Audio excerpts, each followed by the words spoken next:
आदाब नमस्कार, मैं सदर सैफी और आप देख रहे हैं आज का खास बुलेटिन। लोकसभा चुनाव की अधिसूचना जारी होते ही चुनाव आयोग का मॉडल कोड ऑफ कंडक्ट यानी आदर्श आचार संहिता लागू हो गया है। इसके तहत देश भर में अभियान चलाकर सियासी दलों के होर्डिंग, बैनर, पोस्टर उतारे जाएंगे।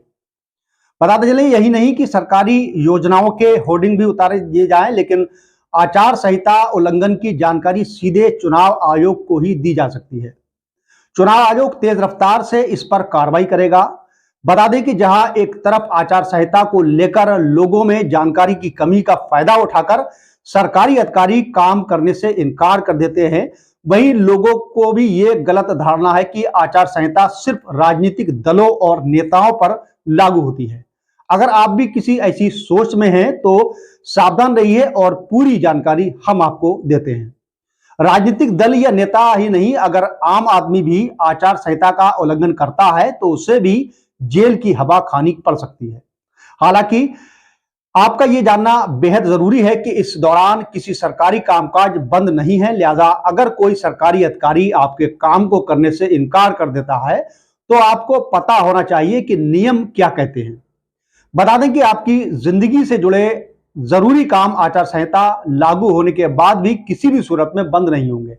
जानते हैं कि आदर्श आचार संहिता लागू होने के बाद क्या आप कर सकते हैं और क्या आपको करना चाहिए था। कौन से काम आचार संहिता लागू होने के बाद भी नहीं रुकेंगे, इसके बारे में हम आपको विस्तार से जानकारी देते हैं।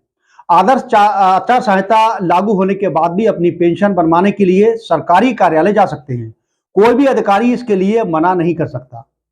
वहीं आधार कार्ड, जाति प्रमाण पत्र बनवाने का काम भी इसी दौरान जारी रहेगा। बिजली, पानी, साफ सफाई से जुड़े काम सुचारू तौर पर होते रहेंगे। वहीं आप इलाज के लिए आर्थिक सहयोग लेने के लिए पूरी तरह से स्वतंत्र रहेंगे। प्रशासन को भी सड़कों की मरम्मत का कार्य जारी रखना होगा। इसके अलावा किसी भी चालू परियोजना पर रोक नहीं लगेगी। आचार संहिता का बहाना बनाकर कोई अधिकारी आपके ये जरूरी काम नहीं टाल सकता। अगर अपने मकान के नक्शे के लिए भी आवेदन दे दिया है तो वो पास होगा। हालांकि इसके लिए नए आवेदन फिलहाल नहीं किए जाएंगे। बता दें कि चुनावों की तारीख का ऐलान होने और आचार संहिता लागू होने से ही नेता या अधिकारी सार्वजनिक उद्घाटन या शिलान्यास नहीं कर सकता है। इसके साथ ही नए कामों की स्वीकृति भी नहीं दी जा सकेगी। जिन क्षेत्रों में आचार संहिता लागू होगी वहां सरकार की उपलब्धियों के होर्डिंग्स नहीं लगेंगे, वहीं पहले से ही लगे होर्डिंग्स को हटा दिया जाएगा।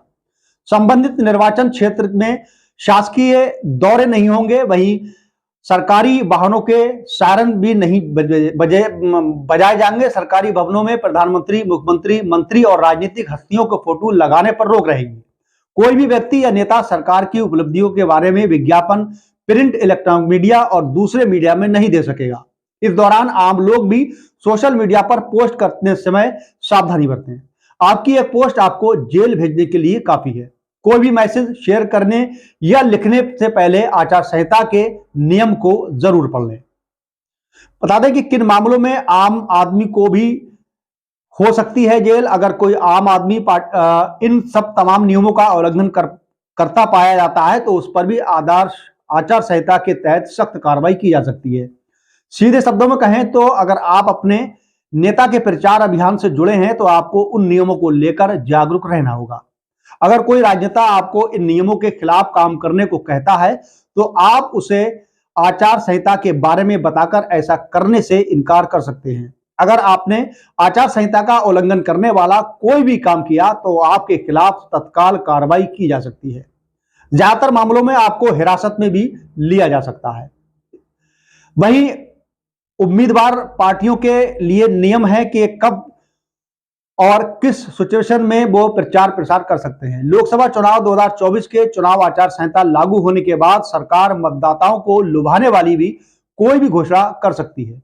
राज्यों में चुनाव की तारीखों के ऐलान के साथ ही सरकारी कर्मचारी चुनाव प्रक्रिया पूरी होने तक निर्वाचन आयोग के कर्मचारी बन जाते हैं।